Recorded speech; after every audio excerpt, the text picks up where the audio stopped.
চাৰ্ভেইডসকল কৰ্মচাৰীসকলে 5 লাখ টকা পোৱাকে লৈ আনহাতে কৰ্মচাৰীসকলৰ বদলীকৰণ সন্দৰ্ভক লৈ আনহাতে অষ্টম দৰমহা আয়োগ কেতিয়াৰ পৰা কাৰ্যকৰী হ'ব, কেতিয়াৰ পৰা লাভালাভ পাব সেই সম্বন্ধে ভালেকেইটা খবৰ প্ৰকাশ কৰিছে। আমি প্ৰথম খবৰটো লৈ আহিছোঁ, এয়া চাব, য'ত শিক্ষামন্ত্ৰীয়ে জনাইছে যে 5 লাখ টকাকৈ সাহায্য দিয়া হৈছে 50গৰাকী মৃত শিক্ষকৰ পৰিয়াললৈ, আৰু যাৰ ফলত শিক্ষামন্ত্ৰীয়ে এয়া জনায় আৰু যাৰ ফলত কোৱা হৈছে 2025-26 বৰ্ষৰ বাবে 55গৰাকী শিক্ষক কৰ্মচাৰীৰ পৰিয়াললৈ সমগ্ৰ শিক্ষা অভিযানৰ অধীনত 5 লাখকৈ এককালীন সাহায্য আদি প্ৰদান কৰা হয়। আৰু য'ত কোৱা হয়, কাইলৈৰ পৰা সমগ্ৰ শিক্ষা অভিযানৰ কাৰ্যালয়ত শিক্ষামন্ত্ৰী ডক্টৰ ৰমেশ পেগুৱে আজি প্ৰতিগৰাকী প্ৰয়াত ঠিকাভিত্তিক শিক্ষক কৰ্মচাৰীলৈ এই অৰ্থ সাহায্য আগবঢ়ায়। মৃত শিক্ষক কৰ্মচাৰীৰ পৰিয়ালৰ হাতত প্ৰতিগৰাকীৰ বিপৰীতে 5 লাখ টকাৰ চেক বিতৰণ কৰি শিক্ষামন্ত্ৰী ডক্টৰ ৰমেশ পেগুৱে চৰকাৰৰ পৰা লাভ কৰা এই অৰ্থ সাহায্যৰ জৰিয়তে মৃত শিক্ষক কৰ্মচাৰীৰ পৰিয়ালে অনাগত সময়ত জীৱনৰ বাবে সাহস লাভ কৰিব বুলি তেখেতে মন্তব্য কৰে। লগতে আন এটা খবৰ আমি লৈ আহিছোঁ, 2 নম্বৰ, সেয়া হ'ল চাকৰি বদলীকৰণৰ বাবে নতুন পৰ্টেল মুকলি কৰিব চৰকাৰে, যাৰ ফলত স্বাগত 37 নম্বৰ পৰ্টেলৰ জৰিয়তে বদলি কৰিব পাৰিব চাকৰিৰ স্থান। আৰু যোৱা বছৰ 10,000ৰো অধিক লোকক বদলি কৰা হৈছে এনেদৰে, আৰু নতুনকৈ নিযুক্তি পোৱাসকলক যিমান পাৰি নিজৰ জিলাতে দিবলৈ চেষ্টা কৰিব মুখ্যমন্ত্ৰীয়ে। আৰু স্বাগত 37 পৰ্টেল বছৰত 2বাৰ বাবে খোলা থাকিব, আৰু পৰ্টেলৰ জৰিয়তে ঘৰৰ পৰাই বদলি হ'ব পাৰিব।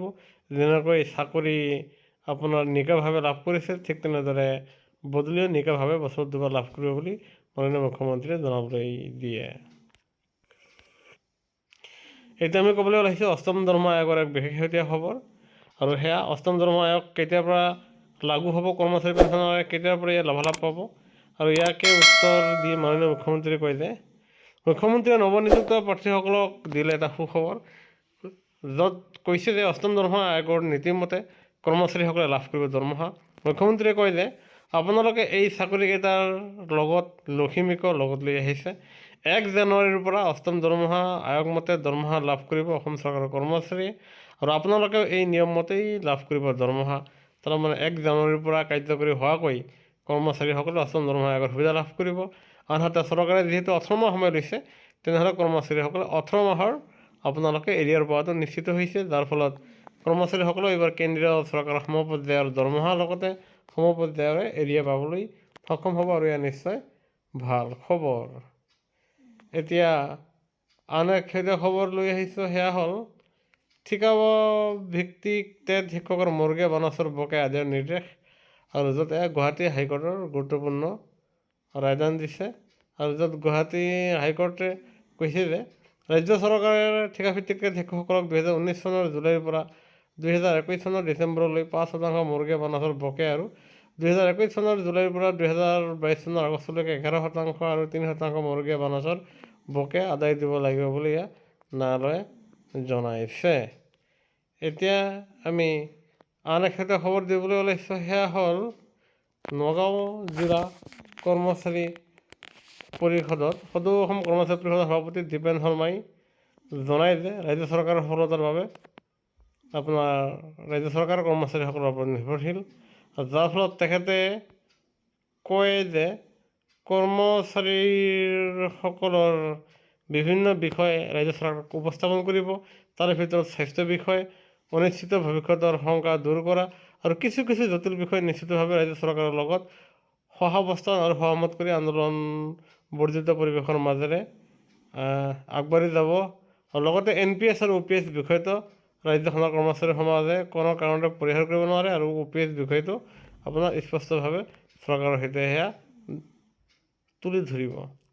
এতিয়া আন এক খবৰ লৈ আহিছোঁ, সেয়া হ'ল অথলে গ'ল 25 বছৰীয়া আন্দোলন, পুৰণি পেঞ্চন লাভ নকৰে ৰেল শ্ৰমিকে, আৰু এয়া চাব, অথলে গ'ল ৰেল শ্ৰমিকৰ 25 বছৰীয়া আন্দোলন আৰু পুৰণি পেঞ্চন বাহালৰ আন্দোলনৰ হেতালি, আৰু পুৰণি পেঞ্চন লাভ নকৰিব বুলি এয়া আপোনাৰ ৰেল শ্ৰমিকসকলে এক বিশেষ বাতৰি প্ৰকাশ পালে।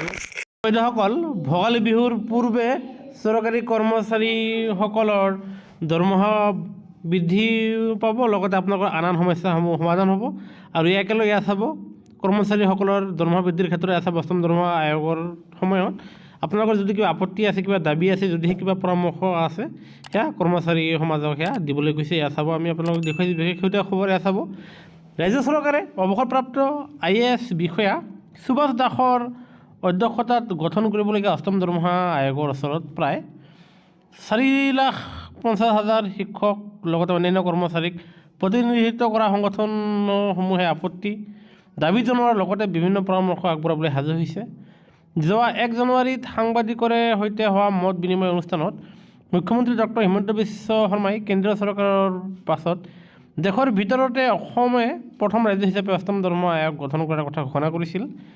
আনুষ্ঠানিকভাৱে দৰমহা আয়োগ গঠনৰ জাননী জাৰি হোৱা নাই যদিও আয়োগ গঠনৰ লগে লগে কৰ্মচাৰী তথা শিক্ষক সংগঠনসমূহে কি বিষয়ক প্ৰাধান্য দি পৰামৰ্শ আগবঢ়াব, দাবীসমূহ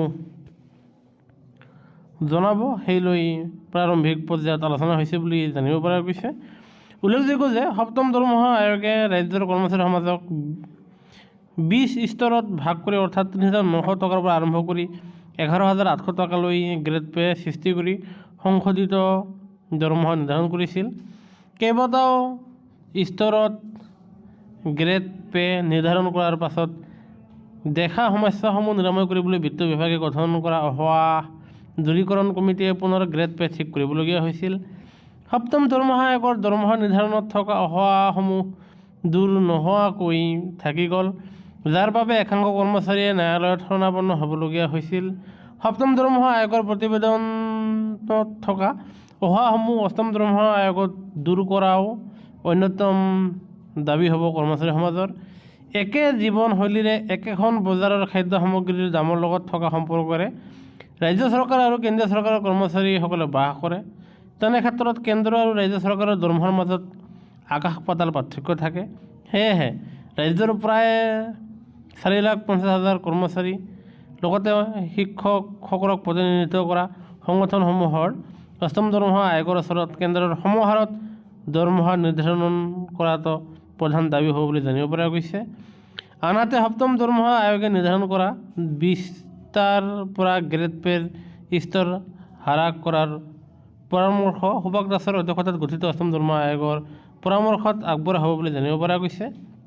উল্লেখযোগ্য যে 7ম দৰমহা আয়োগ 1 তাৰিখ 1 মাহ 2016ত ভিত্তি কৰি গঠন কৰা হৈছিল, কিন্তু ৰাজ্য চৰকাৰে সংশোধিত দৰমহা আদায়ৰ বাবে ভিত্তি কৰি লৈছিল 1 তাৰিখ 4 মাহ 2016ৰ পৰাহে। চৰকাৰে গ্ৰহণ কৰা এই ব্যৱস্থাৰ ফলত ৰাজ্যিক কৰ্মচাৰীয়ে 3 মাহৰ বৰ্ধিত দৰমহা লাভৰ পৰা বঞ্চিত হোৱাৰ লগতে এই 3 মাহত অৱসৰ গ্ৰহণ কৰা শিক্ষক কৰ্মচাৰীসকলে অৱসৰকালীন সময়ছোৱাত পুৰণি দৰমহাৰ ভিত্তি কৰিহে পেঞ্চন লাভ কৰাত আৰ্থিক ক্ষতিৰ সন্মুখীন হ'বলগীয়া হৈছিল। 8ম দৰমহা আয়োগৰ পৰামৰ্শ বুলি যাতে 1/1/2026 পৰা কাৰ্যকৰী কৰা হয়, তাৰ বাবে দাবী জনাবলৈ সাজু হৈছে। প্ৰাথমিক বিদ্যালয়ত স্নাতক শিক্ষকৰ বাবে পৃথককৈ বৰ্ধিত গ্ৰেড পে আদায় দিয়া হৈছিল যদিও পৰৱৰ্তী সময়ত চৰকাৰে গ্ৰেড পে ঘূৰাই লৈ গৈছিল। এনে বৈষম্য 8ম দৰমহা আয়োগৰ প্ৰতিবেদনত প্ৰতিফলন নকৰিবলৈ আয়োগক আৰ্জি দিব শিক্ষক কৰ্মচাৰী সংগঠনসমূহে।